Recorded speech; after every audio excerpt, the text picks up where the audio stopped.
habits breaking or building you?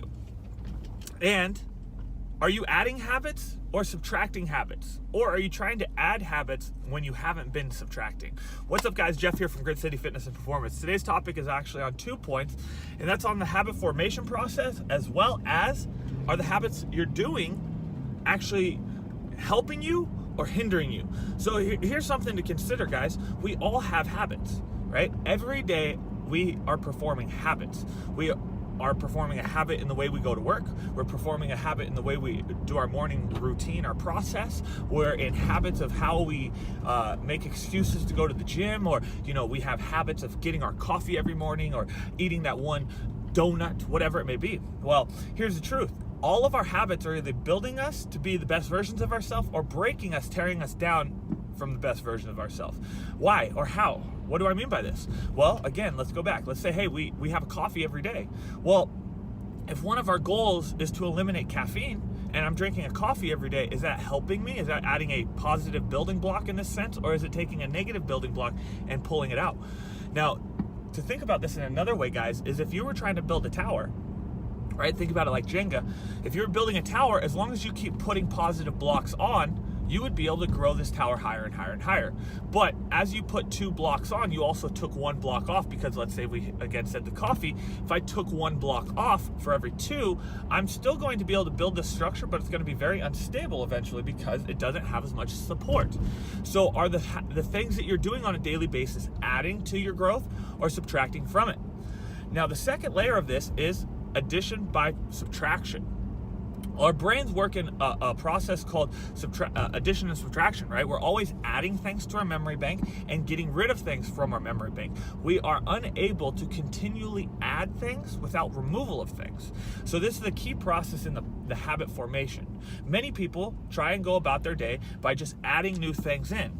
So again, let's say I continue to do my normal morning routine, which is my normal morning routine. I grab a coffee, I go to work, and then I go work out sometimes. Well, if I continue to do that same routine and all I try to do now is add a secondary positive habit, I'm adding to something that's already going on. So I'm adding to something without the removal of something. So what ends up happening is I feel more overwhelmed because I'm stacking more stuff onto my plate. Instead, I should be doing a removal process plus an addition process. What this means is, let's say I don't want to be drinking caffeine anymore. So instead of drinking caffeine, I say, hey, every time I crave caffeine, I'm going to do 10 push-ups and I'm going to drink a bottle of water. Now what I've done is I've made the coffee no longer an action that I would take, and I've minused it out and added a new positive action. That positive action is push-ups. Why push-ups? Because if I do push-ups, it's probably going to remind me that I don't want coffee. 2, push-ups are going to help me with the body that I want, if that was my goal. And 3, it's going to be an activity or something for me to do. 4, I'm stacking it with water because hydration is going to make me not want to drink coffee. So what did I just do? I got rid of a negative habit through subtraction, and I added a positive habit through addition. What this has now done is created a positive habit loop while subtracting out the negative things that help me build positive habits that add positive building blocks. So it's a very similar idea here, guys. What can you minus out while also adding in that actually gives you the positive feedback loop you need to achieve the outcome you want? For instance, many times people have a hard time of getting motivated to go to the gym.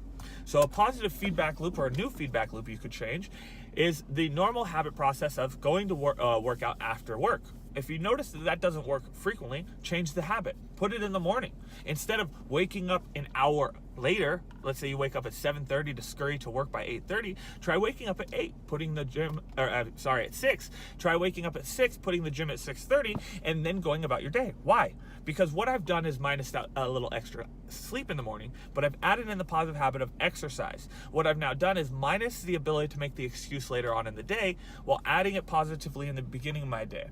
Now, here's the upside of both these things. By adding it early in the day, I've also started myself in a secondary positive feedback loop.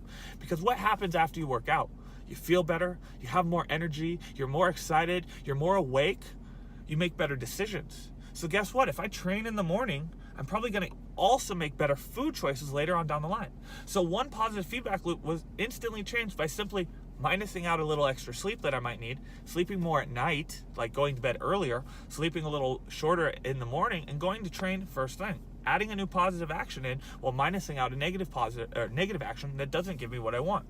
Another version of this, guys, is, let's say one of your negative loops is negative self-talk. What you can do is, if you realize you're having negative self-talk, instead you change it to positives. You realize that as soon as you're starting to say something negative, you must kick yourself in the ass. This is another way where you're doing 10 burpees, 15, something, 20 jumping jacks as soon as you feel your negative self-talk kick in. Why? Jumping jacks are going to make you have to do something. 2, after a certain amount of them, you're going to stop wanting to do them. 3, routinely doing them because you catch yourself having negative self-talk, will realize how often you do them. And then by adding these secondary actions, it stops the negative action. What happens? You start having positive thinking. The positive thinking allows you to have better positive frames. Imagine filters, right? Do I put a red filter on my life, or do I put a blue filter on my life? In this case, I'm putting a blue filter on my life because it makes my life more enjoyable. It gives me positive feedback. Because of this, I'm now in a positive feedback loop and make better decisions. So where are your habits that you are performing negatively impacting you or positively impacting you? On the second layer of that, where are those habits something that you could subtract away while simultaneously adding something positive in its place? Third, what would your life results and outcomes be like if you stopped doing the negative habits and started adding more positives? What would your life be like with more positive habits? How would your life change? How would your life be aligned? How would your life be in regards to how it is now? If you realize that you have a big gap, that's normal. The gap between where you are and where you want to be is very, very common. And that gap is important because now your goal is to build the bridge that's going to connect you currently to you futurely. And those bridges that you're building, that bridge that you're going to build, is through the new positive habits that you're going to be putting in place there. Those positive habits are the rope, the wood, and the stones that you are putting down on the ground or in the air to walk across from point A to point B, current place to where you want to be, through true and positive habits that you create by subtracting the negatives.